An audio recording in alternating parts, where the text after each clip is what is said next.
Hi guys, welcome back to the channel. Now for today's video, I thought I would do a summer spring book recommendation video now that the weather is getting warmer and that a lot of people will be lounging by the pool or lounging on the beach or just enjoying the sunny weather inside with the air conditioning on. I know I'm going to spend a lot of time inside reading books when the weather is nice outside because I don't really like hot weather and I don't really like sweating too much. But here are some books that I think are underrated on BookTube and that I think are worth mentioning to read for this summer. So I think the first book that I want to talk about is a book that I've talked about quite a few bit in my previous videos from a year or two ago. This one's called The Love Scam by Mary Janice Davidson. I really enjoyed this one. This one involves our hero who wakes up and he realizes that he's in Italy for no reason. Like he fell asleep and he was still in America, but then now he's woken up in this hotel room that he doesn't know how he got there.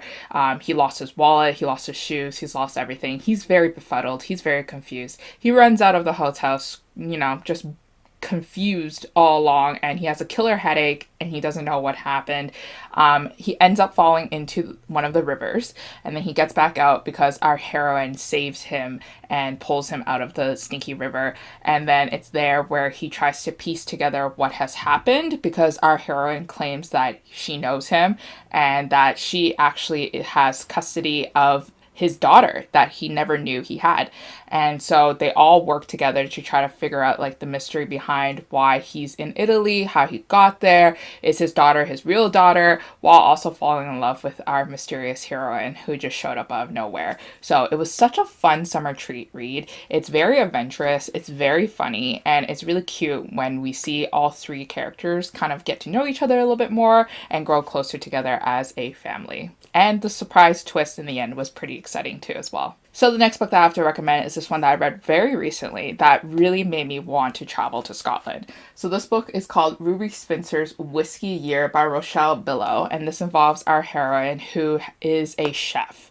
But then what ends up happening is she gets really burnt out from her like big city job. I forget which city she's actually from, but she's from a big city in America. She decides that for a vacation or just to reset her life, she travels all the way to Scotland where she romanticizes the lifestyle there. She's gonna work as a chef in this very small restaurant in the small town, and then it's there when she realizes that things are not as it appears and as it seems. She thinks that the restaurant that she's working for is very popular and that there's a lot of patrons kind of coming in and out, but in reality it is in crisis mode because a lot of people are not going there anymore and it's costing the city a lot of money, so it might be forced to be shut down. And she is there meeting a lot of different people from the small town, growing closer with a lot of people, and then also having a special connection with a grumpy hero who is the town's like carpenter slash fixer-upper, and he's there to help renovate the place that she's staying at, and then they grow a friendship together, and then there's like a slow burn romance. I really like this book because it definitely made me feel like I was in Scotland, and it made me really, really want to go because it was so atmospheric.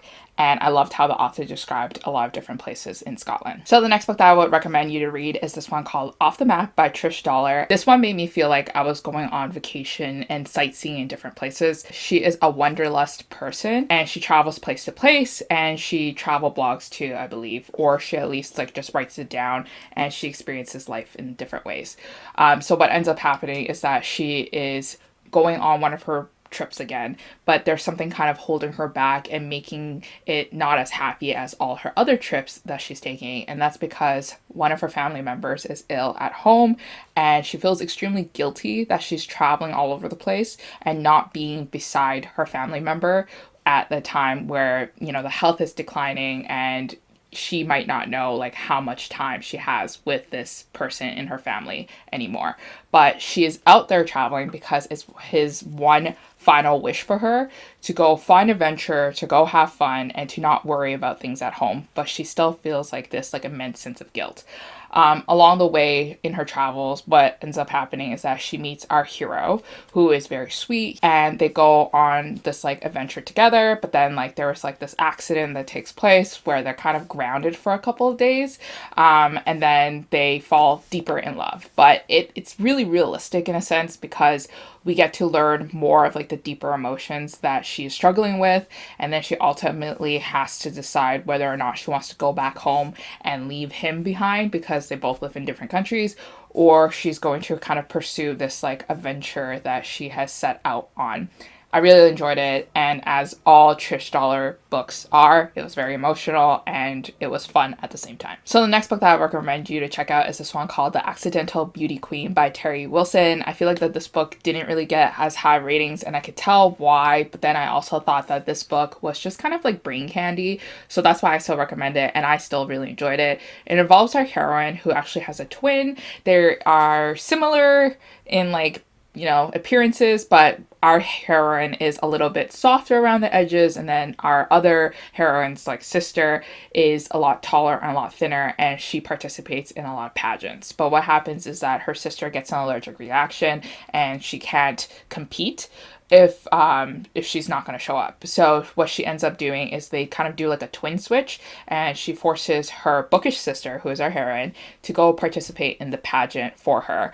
And they are really just trying to like bamboozle the judges, but what ends up happening is that our heroine bumps into one of the judges, who just so happens to be our hero, and our hero is under the impression that, you know, our heroine is this person that she is not, because she is not her sister and she is not a pageant person. She's more of a bookish person. So it's kind of like the fight between what's right and what's wrong, and there's like a lot of like gray areas on what she is doing. But ultimately, I think that this book concluded really well on the dynamics of the sisterhood and what it means to be a good sister, especially in a family that has a lot of issues dealing with trauma and grief. So just for context, death of a family member has led the two sisters to grow closer together and to also participate in this pageant. I loved our hero too as well. I thought he was very sweet, he was very caring, and he was just kind of like a very noble type of character. The last book that I would recommend to you is this one that is a fan favorite of many when it was first published, but I feel like that this one needs to be included in here if you're looking for a book that involves a heroine who is changing up her life. It's very refreshing. So this one is called The Bookish Life of Nina Hill by Abby Waxman. And I really like Abby's books because I feel like all her books involves characters who kind of develop a lot from the beginning to the end. And our heroine is kind of just a type of person who keeps to herself. She really loves books and she really likes her cat, and then she thinks that she's happy in life with just the two things that she really likes in her life. What ends up happening is that a family member dies and she has to go to the small town, and all of a sudden she has to talk to so many different strangers. She has to get to know everybody, and everybody's kind of like all up in her business too as well. And then it's where she kind of grows out of her shell and becomes more of a talkative person, and she grows stronger connections with a lot of people in the town, and she also grows stronger connections with other people who might be romantic interests as well. I just felt like that this book was what I just said before. It's very refreshing, it's very light, and I really enjoyed seeing our heroine kind of grow. But anyways, that is it for all the books that I would recommend you to check it out this summer and spring. Hopefully you guys have some books to add to your TBR, and I'll see you guys again next time in a new video. Bye.